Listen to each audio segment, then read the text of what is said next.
Assalamualaikum warahmatullahi wabarakatuh. Sebelumnya perkenalkan, nama saya Yudi Kurniawan, NPM 22351051 dari kelas 5D. Pada kesempatan kali ini saya akan melaksanakan tugas dari mata kuliah dasar pemrograman mobile, yaitu pada materi Introduction to React.js. Yang pertama masuk pada materi React. Definisi React sendiri, hal penting seputar React. Yang pertama itu library JavaScript. React itu adalah library JavaScript untuk membuat antarmuka pengguna atau UI yang interaktif. Yang kedua, antarmuka pengguna adalah elemen pada layar yang dapat berinteraksi dengan user atau tampilan. Yang ketiga, disebut library karena menyediakan fungsi-fungsi untuk membangun UI, tapi terserah developer untuk menggunakan fungsinya. Yang keempat itu relative and opinionated, atau cara menggunakannya tidak terlalu diatur, jadi kayak bebas lah gimana developer mau menggunainnya. Yang kelima, menyebabkan ekosistemnya berkembang karena fleksibilitas yang ditawarkan oleh library ini. React memungkinkan developer untuk menggunakannya dengan berbagai gaya dan cara yang berbeda. Yang terakhir, tools pihak ketiganya itu banyak. Sejarah React sendiri, React dibuat tahun 2013 oleh Jordan Walk atau engineer Facebook. Saat ini sudah ada versi 18.2.0, dibuat karena Facebook semakin besar dan berkembang. Pada itu ada pengembangan pada FBS, chat, integrasinya ke Instagram dan mobile app. Yang keempat, disebut React karena fitur utamanya adalah reaktif, yang artinya kemampuannya untuk bereaksi atau merespon secara dinamis ketika ada interaksi atau perubahan data. Yang kelima, saat ini tim pembuat React adalah engineer dari Meta, Vercel, dan kontributor dari seluruh dunia. Yang terakhir, sudah diunduh sebanyak 19,3 juta kali di NPM dan memiliki 200.000 lebih star di GitHub. Yang kedua, dari JavaScript ke React. Dari JavaScript ke React, bagaimana browser menginterpretasi kode kita untuk menghasilkan UI yang interaktif? Browser menginterpretasi kode kita untuk menghasilkan UI yang interaktif melalui beberapa langkah, mulai dari parsing HTML, CSS, dan JavaScript, hingga rendering dan mengelola interaksi pengguna. Secara keseluruhannya, browser itu membaca dan memparsing HTML, CSS, serta JavaScript untuk menghasilkan halaman yang interaktif, dengan mengelola layout, interaksi, event, perubahan DOM, dan rendering ulang atau revamp atau reflow. Browser memungkinkan halaman web merespon memasukkan pengguna dan melakukan perubahan tampilan secara dinamis. Library seperti React membantu dengan memanfaatkan virtual DOM untuk peningkatan kinerja dan efisiensi. Merender antarmuka, kayak mana sih kayak menginterupsi kode kita untuk menghasilkan UI yang interaktif? Nah, di sini saya udah membuat kode berdasarkan contoh. Sini saya membuat H5, H1, dan UL dan list. Nah, di sini DOM-nya atau kayak DOM tree-nya, sini ada awalnya HTML, terus masuk ke body, terus masuk ke div. Di sini di div-nya ada H1, ada H5 maksudnya H1, dan UL. Di UL-nya ada list gitu. Nah, ketika dijalankan maka akan menghasilkannya seperti ini. DOM manipulation, menambahkan H1 dengan teks belajar React bareng Yudi di dalam div menggunakan JavaScript. Nah, berdasarkan contoh yang ada di video, maka kode yang akan dibuat adalah seperti ini. Sini ada cons app sama dengan document.getElementById by ID itu untuk seleksi elemen div dengan ID-nya, itu adalah app. Lalu kita membuat elemen H1 yang baru, kemudian buat text node untuk elemen H1 tadi, kemudian append text ke dalam H1, kemudian simpan elemen H1 di dalam div-nya. Nah, ini output yang akan dihasilkan dari kode yang sudah kita buat. Manipulasi DOM menggunakan JavaScript. Yang pertama, HTML mempresentasikan konten halaman awal. Yang kedua itu DOM mempresentasikan konten halaman yang telah diperbarui. Yang ketiga, mengubah DOM menggunakan JavaScript polos yang memang terlihat sakti tapi menulisnya cukup ribet. Ini yang harus ditulis ketika ingin menambahkan satu buah H1. Nah, di sini contohnya bisa kita lihat sendiri. Kita membuat script dulu, tipe-nya teks atau JavaScript. Kemudian cons app sama dengan document.getElementById, ID-nya kita tahu tadi itu app. kemudian consider dokumen create element H1, baru consider content, isinya isi dari header tadi, sebenarnya dokumen create text node, baru kita isikan apa teksnya. Kemudian header append-child, header content app.append-child, ngambil header. Kemudian imperatif dan deklaratif programming. Imperatif programming menuliskan langkah demi langkah bagaimana suatu harus dilakukan. Kalau deklaratif itu menuliskan apa yang akan dihasilkan. Imperatif programming bagaikan memberi instruksi pada koki di sebuah restoran saat kita ingin memesan pizza. Sedangkan kalau deklaratif itu kayak saat kita memesan pizza sesuai menu tanpa menghiraukan langkah demi langkahnya. Kayak kita tinggal memesan apa itu, misalnya kayak pepperoni pizza, kayak kita cuman memesan pepperoni pizza tanpa menghiraukan langkah demi langkahnya tadi. Yang terakhir itu React merupakan sebuah UI library yang deklaratif. Yang ketiga masuk pada mulai bekerja dengan React. Memulai React. Yang pertama, untuk menggunakan React dalam project kita butuh 2 script React yang bisa kita panggil lewat npj atau kita manggil ini npj.com. Nah, ini ada contohnya. Yang kedua itu React sebagai library utama. Yang ketiga itu React DOM agar kita bisa menggunakan metode-metode untuk memanipulasi DOM. Nah, ini sudah saya gunakan. Yang pertama itu saya menggunakan npj React 18. Yang kedua itu saya menggunakan npj React DOM yang 18. Kemudian menyiapkan aplikasi. Yang pertama, untuk menyiapkan aplikasi React pada halaman kita butuh metode React DOM atau create root yang diambil dari package React DOM. Yang kedua, metode disebut digunakan sebagai wadah untuk aplikasi. Yang ketiga, kita juga butuh metode render untuk menampilkan elemen H1 kita. Nah, di sini ada contohnya. Saya membuat script type text JavaScript container, kurang lebih sama sih kayak yang tadi, cuman kita elemen by ID-nya kita ganti jadi root. Kemudian di sini kita menggunakan tag H1 belajar React bareng Yudi. Nah, di sini hasilnya error nih. Kenapa bisa error? Jawabannya sebelah. H1 tag H1 di dalam metode render bukan JavaScript, itu adalah JSX. Secara default browser tidak mengenali JSX. Kita butuh sebuah compiler yang dapat menerjemahkan JSX jadi sintak JavaScript biasa. Kita akan menggunakan Babel sebagai penerjemahnya. Nah, ini adalah logo Babel JavaScript. Nah, menambahkan Babel atau babel.js.io. Yang pertama, tambahkan script Babel pada project kita lewat npackage, sama kayak yang sebelumnya. Yang kedua, jangan lupa juga untuk mengubah type pada script menjadi text atau JSX. Untuk menginformasikan pada Babel, kita akan mengubah JSX menjadi JavaScript. Nah, di sini saya sudah menggunakan onPackage dari Babel. Nah, ini ada codingannya. Script onPackage.com Babel standalone atau /Babel min.js. Nah, codingannya kurang sama seperti yang tadi. Nah, maka hasil yang akan ditampilkan adalah seperti ini. Belajar React bareng saya. JSX adalah ekstensi sintaks untuk JavaScript yang dapat mendeskripsikan UI dengan sintaks seperti HTML. Yang kedua, meskipun masih ada cara lain untuk membuat komponen, kebanyakan developer React menggunakan JSX. Yang ketiga, sintaks JSX terlihat seperti HTML tapi lebih strict dalam penulisannya dan bisa menampilkan informasi yang dinamis. Nah, yang keempat, untuk menulisnya kita harus ingat 3 aturan JSX. Nah, kalau kita untuk mau mengakses aturannya lebih lanjut, bisa akses link di bawah ini. 3 aturan JSX. Yang pertama itu selalu mengembalikan satu elemen. Setiap JSX harus dibungkus dalam satu elemen induk seperti div atau fragment tanda tag seperti ini. Ini untuk memastikan JSX hanya memiliki satu root elemen. Yang kedua, selalu tutup semua tag. Setiap tag di JSX harus memiliki penutup, baik itu dalam bentuk pasangan tag seperti div lalu tutupnya, atau tag tunggal dengan tanda slash seperti image slash lalu tutup tag. Yang ketiga itu menggunakan camel case untuk atribut. Atribut HTML di JSX harus ditulis menggunakan camel case.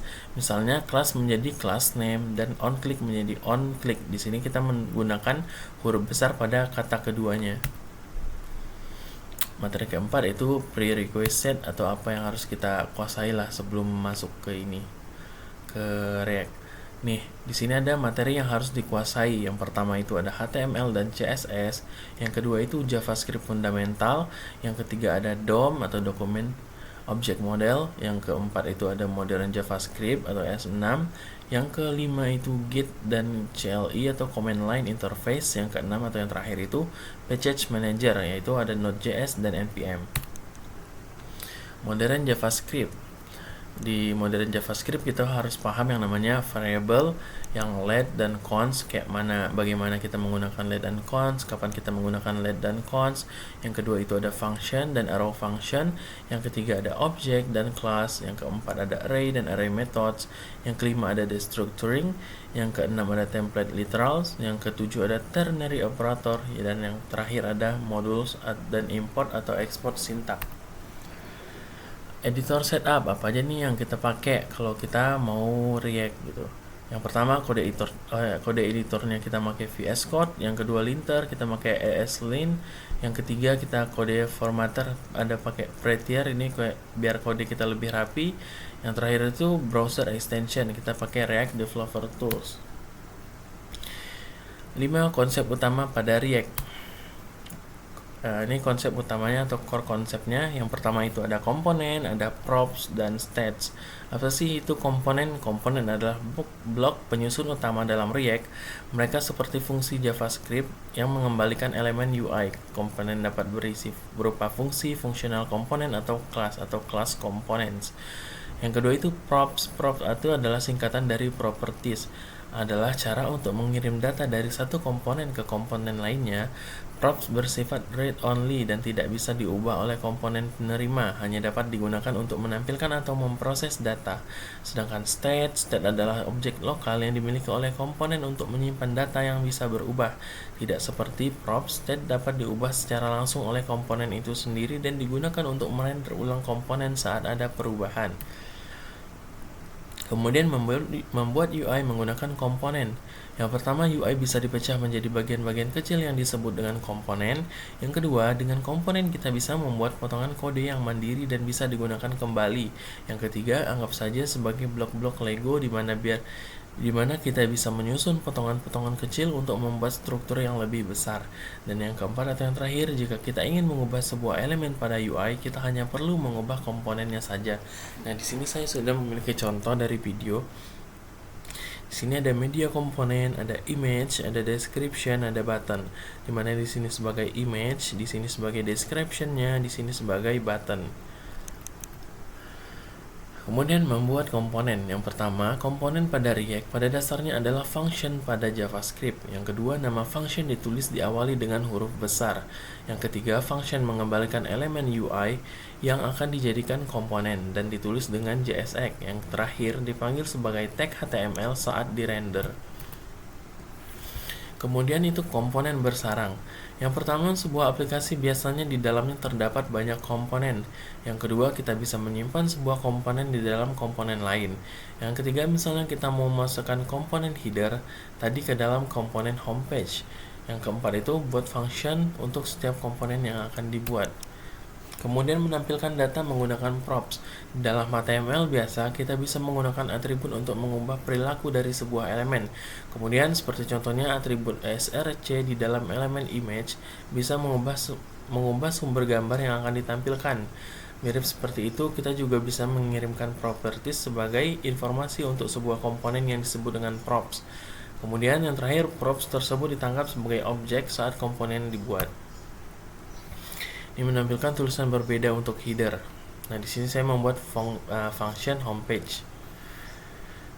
Di sini pakai props, function header props return H1 belajar React barang. Di sini pakai kurung awal props.author. Nah, di sini pakai berdasarkan autornya. Nah, di sini kita ngambil header author sama dengan nama saya Yudi. Kemudian header lagi author pakai nama belakang saya. Jadi yang masuk di sini nanti di propsnya ini bakalan ini author ini.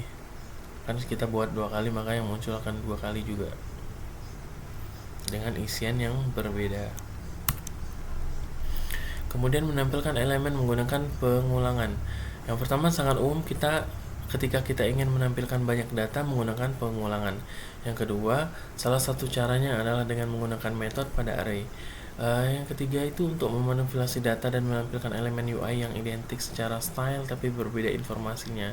Untuk contoh kali ini kita akan menggunakan array map. Nah, di sini sudah ada contohnya. Di sini saya membuat function homepage, kemudian const students. Di sini saya mengambil contoh dari video. Itu ada Santika Gali, Dodi Ferdiansyah, Eric Reton, div header.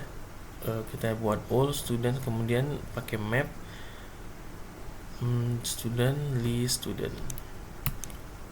Nah, unique key warning tadi menjelaskan bahwa di sana tadi ada warning. Kemudian warning tadi itu menjelaskan bahwa ada prop key yang hilang. Ini dikarenakan React butuh sesuatu untuk melandasi sebuah elemen dengan nilai yang unik. Karena React harus tahu elemen mana yang berubah. Di kasus ini kita bisa menggunakan nama studentnya sebagai key karena kebetulan tidak ada yang sama. Tapi sebaiknya digunakan sesuatu yang sudah bisa dipastikan unik. Kemudian menambah interaktivitas dengan state. Pertama, banyak hal di dalam halaman kita bisa berubah karena ada interaksi yang dilakukan oleh user. Pada React, data yang berubah seiring waktu disebut dengan state. Kita bisa menambahkan state untuk komponen manapun dan diubah ketika kita butuhkan. Untuk menambahkan interaktivitas pada elemen kita, React menggunakan state dan juga event handler. State dan hooks. Misalnya kita akan membuat tombol yang jika diklik akan menambahkan jumlah angka sesuai dengan berapa kali tombol diklik. Misalnya kayak ini kan ada tombol like. Ketika kita klik, dia nambah terus. Nambah 1, kita klik 1 kali nambah 1, klik 2 kali nambah 2 gitu, dan seterusnya. React punya serangkaian function yang disebut dengan hooks yang memungkinkan kita menambahkan logic pada komponen kita. Salah satu hooks yang bisa digunakan untuk mengelola state adalah set state yang mengembalikan nilai berupa array dan bisa kita akses menggunakan teknik destructuring. Komponen masuk pada materi video kedua. Aplikasi React terbuat dari komponen-komponen. Komponen pada React pada dasarnya adalah function pada JavaScript. Kemudian komponen adalah bagian dari UI yang memiliki logika dan tampilan tersendiri, bisa sekecil tombol atau sebesar seluruh halaman. Tipsnya, pisahkan UI secara logis antara konten dan layout. Pikirkan reusability atau kayak penggunaan ulangnya lagi. Yang ketiga, perhatikan kompleksibilitas. Yang keempat, ada gaya atau kebiasaan coding. Yang kelima, mulai dari komponen besar lalu dipecah. Kategori komponen. Yang pertama itu ada stateless atau presentational. Komponen stateless atau presentational hanya bertanggung jawab untuk menampilkan UI berdasarkan props yang diterimanya. Komponen ini tidak memiliki state internal dan tidak menangani logika bisnis. Mereka hanya menerima data props dan menampilkan UI. Contohnya komponen header, tombol, atau card yang hanya menampilkan data. Yang kedua itu stateful. Komponen stateful memiliki state internal yang menyiapkan data atau status tertentu yang bisa berubah seiring waktu. Komponen ini menangani logika bisnis dan dapat memperbarui UI berdasarkan perubahan state-nya. Contoh, komponen form atau daftar item yang bisa menambahkan, menghapus, atau memperbarui elemen. Yang terakhir atau yang ketiga itu struktural. Komponen struktural bertugas mengatur tata letak atau menyusun hierarki dari beberapa komponen lainnya. Mereka biasanya mengorganisir atau menyusun komponen presentasional atau stateful untuk membuat struktur halamannya atau aplikasi. Contoh, komponen layout, grid, atau kontainer yang mengatur bagaimana komponen lainnya ditampilkan. Komponen composition, sebuah teknik untuk merancang atau membuat komponen. Proses memecah bagian-bagian menjadi komponen kecil lalu menggabungkannya menjadi komponen yang lebih besar. Bertujuan agar komponen-komponen tersebut mudah untuk dikelola dan digunakan kembali. Manfaatnya sendiri itu ada reusability, modularity, separation of concerns, code maintainability. Yang pertama itu reusability, komponen dapat digunakan dengan mudah digunakan kembali di berbagai tempat pada aplikasi kita. Kalau modularity sendiri untuk memecah UI menjadi komponen kecil agar mudah untuk dikelola dan dipahami. Separation of concerns, setiap komponen dapat fokus pada fungsionalitasnya yang spesifik agar mudah untuk dites atau di-debugging. Yang kemudian kode maintainability, mudah untuk diubah di kemudian hari. Baik, mungkin sekian saja dari saya. Apabila ada kesalahan saya mohon maaf. Apabila ada kekurangan, wabillahi taufiq wal hidayah. Wassalamualaikum warahmatullahi wabarakatuh.